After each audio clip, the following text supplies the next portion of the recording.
पहले की बात है।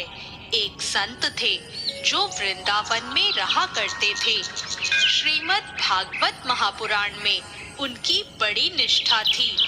उनका नियम था कि वह रोज एक अध्याय का पाठ करते और राधा रानी जी को अर्पण करते। वो संत कहीं आते जाते भी नहीं थे। लोग भक्ति भाव में उनको कुछ खाना पीना भी उनकी कुटिया पर ही दे जाते थे। वो संत भी अपनी कुटिया में बैठे बैठे या तो राधा रानी के नाम का जाप करते रहते या श्रीमद् भागवत का पाठ करते रहते।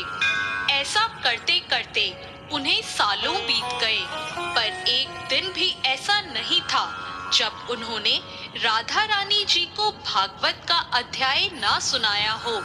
अब उनकी कुछ उम्र भी हो चली थी।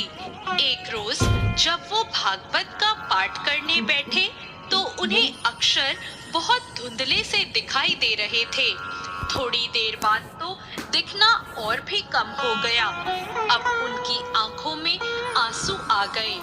उनके ये आंसू इसलिए नहीं थे कि आंखें जा रही है, बल्कि इसलिए थे कि अब पाठ कैसे करेंगे। उनके मन में भारी दुख हो रहा था कि अब राधा रानी को भागवत कैसे सुना पाएंगे। वो मन में श्री कृष्ण का ध्यान कर रहे थे कि हे प्रभु, हे दीनानाथ, मैं इतने दिनों से पाठ कर रहा हूँ, आपने आज ऐसा क्यों किया। अब मैं कैसे राधा रानी जी को पाठ सुनाऊंगा। रोते रोते सारा दिन ढल गया और शाम हो गई। उस दिन उन्होंने कुछ भी खाया पिया नहीं, क्योंकि उनका नियम था कि वो पाठ राधा रानी को सुनाकर उन्हें समर्पित कर कर ही खाना खाया करते थे। तभी उनके दरवाजे पर एक दस्तक हुई। वैसे ही उन्हें धुंधला दिख रहा था। वो बड़ी मुश्किल से दरवाजे तक पहुंचे और बोले, कौन है। एक बालक की आवाज आई। वो बोला, बाबा, माँ ने खाने का सामान भेजा है। वो संत बोले, खाना नहीं चाहिए, जब तक नियम पूरा नहीं होगा खाना नहीं खाऊंगा। वो बालक बोला, कौन सा नियम बाबा।